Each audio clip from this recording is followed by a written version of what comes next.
We've all seen the headlines. Luxury sales are down. Luxury brands are struggling. Is this the end of luxury as we know it? It's all very dramatic. And I've read these articles, as I'm sure you all have too, and they cite a lot of different kind of macroeconomic reasons for why consumers are spending less on luxury. They're talking about political reasons. They're talking about economic reasons. And I've got to be honest and tell you that I really disagree. I think the reason that luxury is down stems from a lot of changes that luxury brands have implemented over the past few years that have made it incredibly difficult to shop and made the luxury experience just overall feel a lot less luxurious. So today we're going to talk about those reasons. First things first, we know as it relates to luxury shopping, if you're someone that's shopped more than like a one-time purchase with a luxury boutique, chances are you know that there are benefits and perks to working with the same sales associate over and over again. You might get special gifts, you might get special treats when you go, you might get invited to private sales or different types of customer events. And so there are a lot of different benefits to going into the store. And what's crazy to me is that luxury brands are almost disincentivizing you from shopping online. And this makes absolutely no sense to me because as we know, shopping has changed dramatically over the last 10 years and far fewer people are going in stores to shop, whether it's because they're too busy, they don't have the time, or if they're like me and they're an introvert and they just prefer shopping in the privacy of their own home. We know that the ability to shop online is where most brands are making the bulk of their money now. And because these luxury brands are kind of forcing you to go into store, I think they're missing out on a lot of online sales that could definitely be helping them boost their revenue. It's crazy because a lot of the stuff that I've unboxed on this channel, it is available online, but I refuse to shop online with luxury brands because I know I will get treated better as a customer if I go in store and shop with the same sales associates over time. And that makes no sense because at the end of the day, if I'm spending with Chanel, with Saint Laurent, with Gucci, it shouldn't matter how I'm spending my money. And in fact, I'm a more profitable customer for these brands if I shop online. So I just think that luxury brands have missed the mark. And there's a huge opportunity where if they incentivize us to shop online by giving you gifts with purchase, by giving you special limited edition items or presents or things like that, they could be making a lot more money online and chances are they would really boost their sales. The next reason I think that luxury brands are struggling is that not only are you forced to go into stores to shop, but now you pretty much have to have a sales associate assigned to you from the moment you walk in. Gone are the days of just walking in off the street and browsing as you will, at your own leisure, at your own time, and just, being able to ask someone behind the counter like, hey, I love this bag, I'd love to try it on. Instead, now you pretty much have to be paired with a sales associate. And don't get me wrong, having that, white glove service, being able to work with a sales associate, whether it's your first time or it's a sales associate that knows you really well, it's really nice if you're looking for that. But again, as someone who is an introvert, I genuinely enjoy shopping by myself. I recharge by doing things by myself. And sometimes I'm just not really in the mood to interact with someone in a way that I've got to be, on my best behavior, Like some days you're just kind of grumpy and you just want to go and shop and kind of be by yourself and try on and browse as you wish. And so I think this needing to have a sales associate assigned to you can feel quite intimidating at times and sometimes can actually cause someone to not make a purchase when they might have otherwise if they had a little bit more freedom. And I am living proof of this because you all have seen a lot of my bigger purchases over the years, they have been unplanned. Although I went shopping and although I knew in the back of my head, things that I like, things that I want, things that I don't, a lot of times I have just walked in unprompted, looking very homeless, and I have purchased something. So I think that these luxury brands need to give more flexibility for how shoppers shop because I'm someone that shops on a fairly frequent basis. And if I some days don't want to work with a luxury sales associate, let alone a first-time shopper, and this is their first time going into a luxury store, how they might feel working with a pretty intimidating sales associate. So I think this is a big opportunity that luxury brands are missing out on. And on the note of sales associates, I hate to say it because I worked retail before and I know what a hard job it is. And so I have a lot of love for sales associate and I love all the sales associates that I work with. But I've got to be honest and tell you that that there are a handful of pretty bad sales associates out there that aren't very good at picking up on your style or what it is that you're looking for. And so you're often forced to work with a person, and then this person is showing you things that do not work for you at all. It drives me absolutely nuts. It happened to me when I was just in Las Vegas recently. I remember I was in the Gucci there, and I walked in and I wanted to take a look at bags, and I was very open to exotic bags because I live in California. I cannot buy exotics in California. So in Vegas, I was like, ooh, let me see, if there's an exotic I like, I'd probably prioritize that over a regular bag since I can't really get it at home. And so I saw this really pretty, it was like either a blue lizard or a blue snake skin horsebit bag that I thought was beautiful. It didn't end up being right for me, but the sales associate, picked up on the fact, that I was into exotics. I mentioned that, I live in California, so if you have any other pretty, elegant exotics, I might be open to those. He started showing me the wildest bags.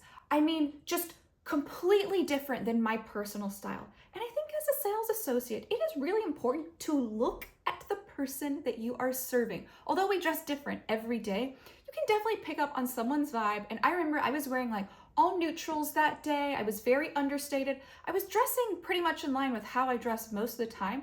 And so, he was bringing out yellows and reds and funky designs that I don't even know the names of these styles. They were not popular Gucci bags. They were very specific Gucci bags. But just because they happened to be exotics, I felt like this person saw me as dollar signs, in their eyes, and they were just showing me anything. And so I kept being I was like, bruh, that is not it. Look at me. This is not what I'm looking for. Here are the types of things I was looking for. And so you think he would learn, but then he kind of kept showing me stuff that I thought truly just did not match my aesthetic at all. And I was like, sir, you are not getting it, okay? I was like, I'm gonna go take a lap, walk around, and I'll let you know what I find. If that's what I have to do, then please don't force me to work with a sales associate because it's just a waste of my time and stopping me from getting, into and trying on the things that I want to try on. I also had a similar experience recently, ironically, also at Gucci, but at the San Francisco Gucci. It was a few days before New Year's Eve, and I was looking for a New Year's Eve dress last minute. I walked in and I was like, I'm looking for something feminine, form-fitted, maybe a little bit sexy, but not overly sexy, but just something that, might show a little something, but nothing too over the top, okay? And I was like, feminine, girly, just very ladylike type of dress. Let me try and pop up a photo. If it's not this exact dress, this was the first dress that this person pulled for me. It was a heavy wool, long sleeve sheath dress with a crew neck. What part of that screams New Year's? What part of that screams young, sexy, and feminine? Nothing. You could not have picked a more antithesis type of dress than this. So I just feel I have a hard time because I feel I'm a pretty articulate person. I am able to say what it is that I want. I know not all customers can, but I know I can. So if I'm taking the time to verbalize to you what it is that I want and you come back with something completely different over and over and over again, I'm gonna be frustrated. So I just gotta say that there's some sales associates out there that really miss the mark. And the trouble is that leaves a lasting memory. And once you kind of have one of these bad or weird experiences at a boutique, especially if you're not a frequent shopper, it's not gonna make you want to go back in there again soon because you feel you're probably gonna be stuck with another person showing you things that you don't want. So to my sales associates out there, I know that 90% of you are great. You all get it right away. But that 10% of you that's just trying to sell things for the sake of selling things, please try and listen to your clients and pick up on their personal style and taste a little bit better for us. So moving past, there's the topic of sales associates, another big topic I have found to be a big prohibitor in terms of buying at luxury shops are the inventory levels. So first things first, I feel now when you walk into luxury boutiques, the inventory that you see is incredibly scarce. You might see, at best, one season's worth of clothing, maybe 20 different pieces, and that's it. I'm sorry, but that really narrows the focus of what it is that I'm able to shop for and what it is that I'm able to buy. So much so that it feels there's nothing in the shop. So, it takes me 2 minutes to go and walk around, Saint Laurent, for instance. And I love Saint Laurent, but they have very few items shown in the showroom at any one given time. Now, granted, I am fortunate that I do have a few sales associates at Saint Laurent that I work with that know my style. So I can ask them to go to the back and I'm saying, okay, I'm looking for X, or I'm looking for Y, and they come and bring me options. But if you're not a regular shopper of these brands, and not many people are, it's a very small percentage of people that are like repeat shoppers over and over with a particular brand in a particular location, how are you going to know that there are other styles that you are able to buy from if they're not on the floor? So I just feel like a lot of these brands have gone to having a more scarce looking inventory on the floor because they're trying to be like a little bit more exclusive. Like, it's harder to get our things. We don't show you everything, and you really got to be like in the know to be able to shop with us. And I just feel like that's a big deterrent. And I think, at least in my experience, when I have worked with e-commerce brands, I have found that the more inventory you show, the more you sell. Whether it's online or in store, that there is a direct correlation in terms of sales. And it seems like these luxury brands have missed the mark because they're trying to be so exclusive to the point that it's becoming detrimental to their sales. But in addition to that, it's one thing to only have a certain number of styles shown on the floor, but you better have other sizes in the back. And I have found that a lot of luxury brands have very few, if any, additional sizes in the back. Nowadays, it's more like whatever you see hanging on the floor is pretty much what they have. They'll have a few other pieces in the back, but it is very rare that you can ask for a particular style that's on the floor and for them to have more than like 2 additional sizes in the back. So the chances of those sizes being the ones that match with your size are incredibly slim. So I have found myself actually stretching myself and buying, slightly bigger sizes than what I normally would. Sometimes if it's just like a baggy sweater. For instance, I think I bought this sweater in a size 40 at Fendi because they didn't have a 38 and they couldn't order a size 38. Cracked me up because, this is great. It's like a big baggy style. I just like pull up the sleeves sometimes if I want a different look. But I definitely could have done with a 38 in this sweater, and it would have been nice to be able to get it, but it's just so hard. And not only that, not only do they not have additional sizes, in the past, it used to be that like what you tried on the floor was not what you bought. You would get like a fresh one from the back. The days of a fresh one are pretty much over. Now it's pretty much you have to buy the thing you tried on, like that was on the floor, which that's fine, but chances are if it's been out for a while, if it's been tried on several times, you can see little signs of wear. You can see little snags showing on the fabric, or, a little piece might be loose or something like that. If I'm gonna spend thousands of dollars on something, you better believe I want it to look brand new. Same with shoes. I tried on this one pair of shoes recently and I loved them, but they were the last pair and I could see they had like little shoe boogers in them, like little black bits from like when you've got a little bit of dirt on your feet. It's no big deal for like at the sample to have that, but I'd like to be able to get a fresh pair from the back. They didn't have any other sizes and this was the last pair. And that's not like an isolated incident. It happens all of the time. And so I just feel like the overall inventory and stocking of these stores is not great. I understand that brands are trying to protect their liabilities because investing in inventory is a liability. Like, if you're gonna buy into certain inventory, you need to know that you can sell it. And so I think they're going on the more conservative path because they're trying to save on losses. They're trying to save on unsold inventory. They don't want to be sending stuff to the outlet. But I think there's a happy medium where they could be buying a little bit more inventory than they are currently. So that way you've at least got a few sizes out of a size run, or you've got a few backups in the back. That way it's a much more enjoyable shopping experience and users can actually get the size that they want without having to, for instance, order it. But a lot of times you can't even order it. It's like the whole company is out. And so while that used to be a really isolated incident, like once in a blue moon, did you want the last thing in the company? Now that's kind of becoming the norm and it's just making it really hard to buy stuff overall. And finally, if you are able to order something, this has become a very frustrating experience for me because there are a lot of broken processes as it relates to ordering inventory and getting stuff shipped to you. So let me break it down for you. Number one, these companies are slow, and I don't understand why luxury brands have such slow logistics because of all of these other companies, non-luxury fashion brands and retail brands in general, are able to overnight something or send it today. Why is that so difficult for luxury brands to be able to do that? Again, going back to when I was shopping for a New Year's dress, It was at Gucci that there was one dress I found on my own. The sales associate did not find it for me. And they didn't have the right size, and they were able to find, or in fact, he wasn't able to find any more sizes. But while he was looking, I was like, could you actually get this overnighted? Because I'm leaving the day before New Year's, so I would need it the day before so I could have it with me when I leave. Or I think he had 2 days to get it to me. And so I was like, can you get it overnighted just to be safe?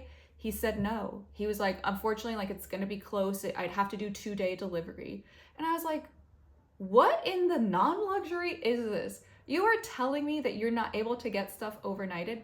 This is crazy to me because I have a couple like pretty wealthy friends, like, you know, with like super fancy cars, like with black cards and stuff. And one thing I know about super wealthy people, which I am not, is that they want what they want and they want it now. They don't want to wait. They don't want to be inconvenienced. And whether it's right or wrong, it is a reality. And so if they're trying to cater to those types of customers, I can guarantee you, if I'm feeling frustrated by not being able to get stuff overnighted or to me by a certain date, those customers are definitely frustrated too. So you can't even get stuff overnighted. But if you can, the trouble is that then once the item comes in, chances are you need to get it altered. So then you have to wait to get it altered. So you have to set up another day if the tailor is not there, come back when the tailor is there. Then once the tailor is there, you do all the thing, and then it takes sometimes a few weeks to get the thing altered. So you've waited even a few more weeks to get your item, you know, finished the way that you like it.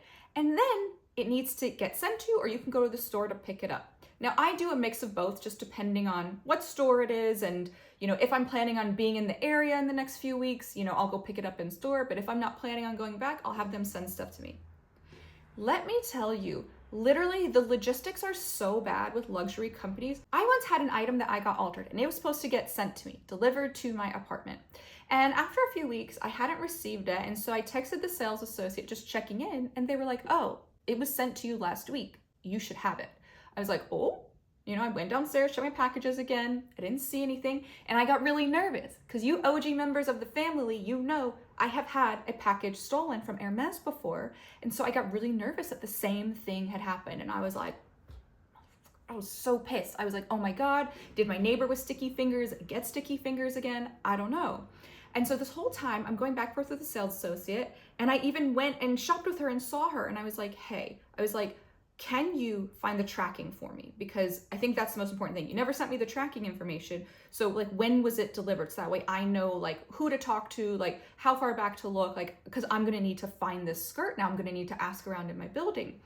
And for days we're going back and forth, and I was like, hey, where's the tracking? Like that would be super helpful. Long story short, she goes back a few days later. Turns out the skirt was never even sent to me. It was tailored, sent to the warehouse, and it never even got sent. Please tell me, how does a Celine skirt go missing in all of this? This feels like a fairly standard practice that these companies should be able to ship something successfully. It got tailored, send it to me. It's not like I live far away. I don't understand why this was such a big hullabaloo, but this is not an isolated incident. Stuff like this happens all the time. And so these companies seem to have a lot of logistical issues with their shipping in general. So to be frank, even if I can order something, a lot of times I don't want to, because I don't want to go through the headache of having to hunt down my item, hope it gets delivered, hope that it was sent signature only, and that they actually wait for my signature so that way it doesn't get stolen. And you know, who knows if they even send it at all. So sorry, clearly I'm getting very worked up, but this is just a culmination of my feelings about how all of these luxury brands are singing like, woe is me, no one's shopping, the economy's terrible. Well, you know what? There are people like me who are trying to shop and we're having a really hard time. And what kills me is that these are all things that are directly within the brand's control that they could easily fix. Logistics, hire a company to do it. If you don't know how, hire a third party, you know? Inventory. You should have a planning and allocation team that knows how to forecast what inventory you need in order to make your sales goals. And considering the fact that if you don't have the right amount of inventory on hand, there's no way you can make your sales goals. It's buying 101. I used to be a shoe buyer. You OG members of the family know. I used to be a women's designer shoe buyer. So if you don't have inventory, how in the heck are you supposed to make your sales goals? And from what I've seen, you don't have inventory. And And also work on training your sales associates a little bit better. Like, that is something very easy to do. Sales is sales, whether it's retail or not. And so again, these are all things that these luxury brands have the direct ability to affect change on, and they're not doing anything about it. And instead they're kind of like blaming consumers and consumers' shopping behaviors. I'm trying to shop and you guys just aren't making it conducive for me. So I'm gonna get off my soapbox right now, but please let me know down in the comments below. Have any of you all experienced the same frustrations, especially those of you that do a lot of luxury shopping? Or have I just had like a big string of bad luck? That could definitely be the case too, but let me know your thoughts about your experience with luxury shopping and if you've just felt like the luxury experience has really been depleted over the past few years. Let me know your thoughts down in the comments below. But thank you all so much for watching this video. I hope you enjoyed it. And if you did, I'd really love it if you could just give this video a little like. Just give a little thumbs up down in the corner below. And if you haven't already, what are you doing? You need to subscribe to my channel so that way you can get all my latest content about all things shopping delivered straight to you. Thank you so much for watching. My name is Lily and I can't wait to see you next time. Bye everyone.